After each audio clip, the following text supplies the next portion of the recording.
그때 베드로가 사방으로 두루 다니다가 루다에 사는 성도들에게도 내려갔더니 거기서 에니아라 하는 사람을 만나매 그는 중풍병으로 침상 위에 누운 지 8해라.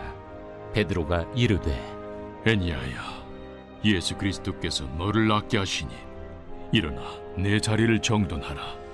한데 곧 일어나니 루다와 사론에 사는 사람들이 다 그를 보고 주께로 돌아오니라. 요빠에 다비다라 하는 여제자가 있으니 그 이름을 번역하면 도르가라. 선행과 구제하는 일이 심히 많더니 그때 병들어 죽음의 시체를 씻어 다락에 누이니라. 루다가 요빠에서 가까운지라. 제자들이 베드로가 거기 있음을 듣고 2 사람을 보내어 지체 말고 와달라고 간청하여 베드로가 일어나 그들과 함께 가서 이르매 그들이 데리고 다락방에 올라가니 모든 과부가 베드로 곁에 서서 울며 도르가가 그들과 함께 있을 때에 지은 속옷과 겉옷을 다 내보이거늘 베드로가 사람을 다 내보내고 무릎을 꿇고 기도하고 돌이켜 시체를 향하여 이르되 다비다야, 일어나라. 그가 눈을 떠 베드로를 보고 일어나 앉는지라.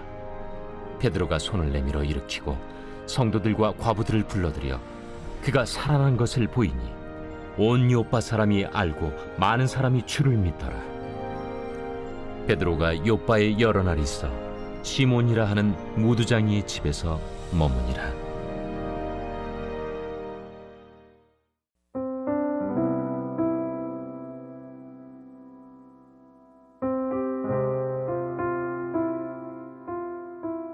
오늘 본문은 베드로가 사방으로 두루 다니다가 32절에 루다라고 하는 지방에 내려갔을 때 일어난 사건으로 시작을 합니다.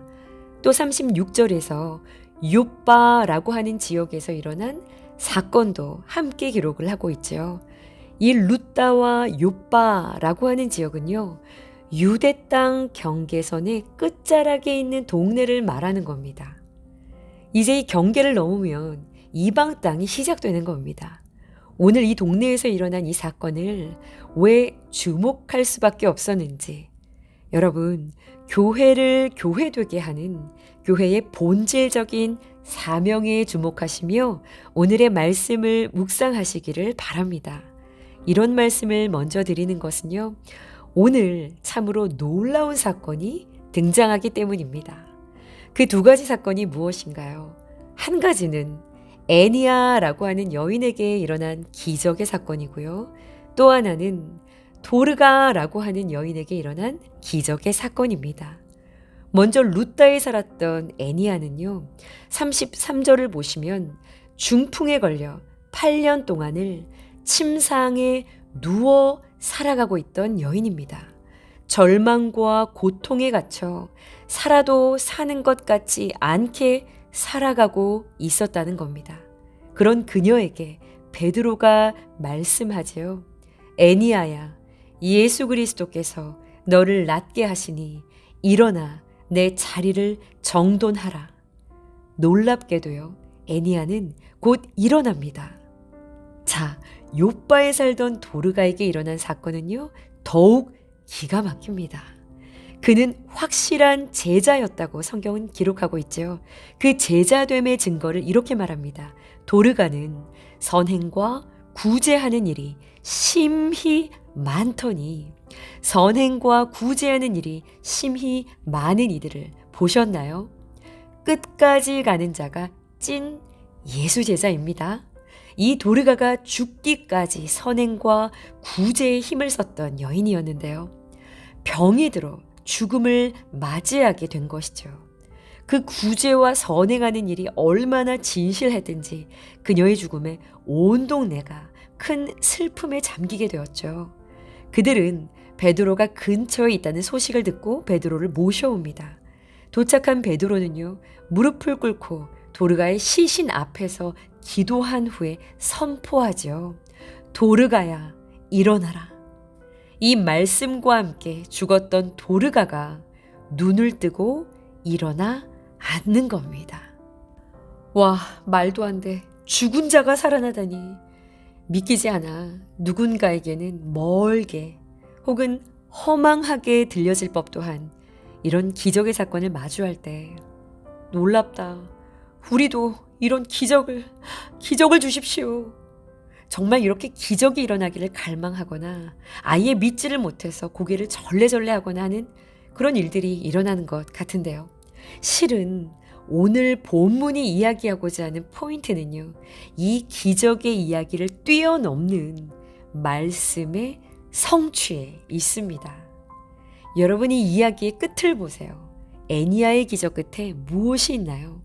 35절에 룻다와 사론에 사는 사람들이 다 그를 보고 주께 돌아오니라. 도르가의 기적 끝에는 무엇이 있었나요? 42절에 온 요빠 사람들이 알고 많은 사람이 주를 믿더라. 오늘 큐티인 묵상의 제목처럼 주께로 돌아오는 역사가 일어난 겁니다. 룻다와 사론이라고 하는 유대 경계의 끝자락에서 복음이 넘어가서 요빠라고 하는 이방 땅으로 똑똑 노크하며 확 복음이 흘러 들어가는 일에 이 사건이 필요하셨다는 겁니다. 자, 서두에 교회에게 주신 본질적인 사명의 말씀에 주목하라 라는 말씀을 드렸죠. 교회에게 주어진 사명의 본질적인 말씀은 무엇인가요? 증인으로 살라는 겁니다. 성령이 임하면 증인들에 의해서 예루살렘, 온 유대, 사마리아, 땅끝까지 복음이 확장된다고 했어요. 여러분, 이것이 교회의 가장 큰 역할이고 본질입니다.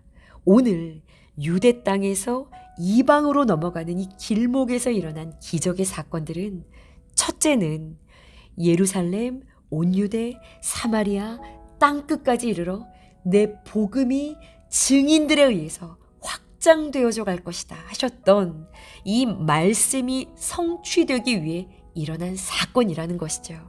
이 신유 사건과 동시에 이 유다 땅 경계 끝자락에 사는 이들에게만 머물러 있던 이 복음이요.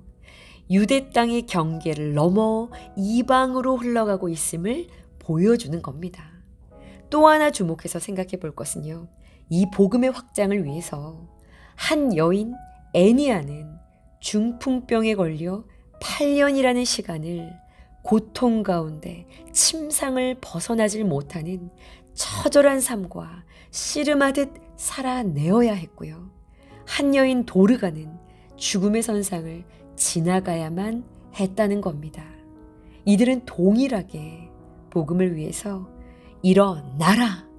고통이라는 문제를, 죽음이라는 문제를 돌파하라! 라는 명령을 들었고요. 그 깊은 문제의 심연에서 일어서는 영혼의 회복을 통해서 죽어가는 무수한 영혼들을 죄의 사슬에서 풀어내는 일에 인생이 쓰임을 받은 것입니다. 오늘 묵상 질문입니다. 내게 허락하신 문제는 내 안에만 갇혀 있습니까? 구원의 사건으로 연결되고 있습니까? 오늘 큐티인 묵상집에 실린 한 성도님의 간증문입니다. 3년 전 출근길에서 신호 위반으로 달려오는 차에 치여 응급실로 실려간 남편은 애니야처럼 죽음의 문턱을 오갔다고 합니다. 연락을 받고 달려간 아내는요. 살려주세요. 살려주세요 주님이 아니라 잘못했어요 주님 하며 회개가 시작됐다고 해요. 복음의 사명을 잃어버리고 내 가정, 내 자녀에 몰두하던 이기적인 삶이 떠올랐다고 합니다. 결국 남편은 자신의 사명을 다하고 1여년 만에 천국으로 갔으나 남편의 쓰러짐은 영적 중풍병에 누워있던 자신을 일어나게 했고 믿지 않는 가족들과 교회 공동체의 지체들이 예배를 회복하고 미적지근하던 신앙의 자리에서 일어서게 하는 복음의 사건이 되었다라는 이야기입니다. 사랑하는 여러분, 오늘 말씀은 단순히 애니야가 일어났다, 도르가가 살아났다라는 놀라운 기적 이야기를 전하려는 것이 아닙니다. 이 사건의 끝에 많은 사람이 주께로 돌아오더라라는 결과가 일어났다는 것을 기억해야 합니다. 애니야의 치유와 도르가의 부활은요, 복음이 유대 땅의 경계를 넘어서 이방 땅을 향해 흘러가는 징검 다리가 되었고요. 교회가 감당해야 할 본질적인 사명이 무엇인지를 분명하게 말하고 있는 것입니다. 여러분, 우리는 사명자입니다. 믿으시지요? 사명자의 삶 속에서 일어나는 모든 사건들은 하나님의 복음의 기회가 되는 줄 믿습니다. 애니야의 8년의 고통, 도르가의 죽음이 헛되지 않았던 것처럼 우리의 삶의 문제와 고난들이 주님의 손에 붙들려 복음의 영광을 위해 값지게 쓰임받는 기적 중에 기적이 일어나기를 간절히 축복합니다. 함께 기도하시겠습니다. 일어나라 하시는 주님의 음성을 듣습니다. 나의 고통과 문제에 매여 있지 않고 이 고통 너머에 영광을 준비하시는 하나님의 선하신 섭리를 신뢰하며 문제와 상처에서 낙담하는 마음과 우울 속에서 절망과 불신의 자리에서 벌떡 일어서 증인된 삶을 살게 하여 주옵소서. 주여, 우리의 삶을 복음의 영광의 도구로 사용하여 주옵소서. 소망 되시는 예수 그리스도의 이름으로 기도합니다. 아멘.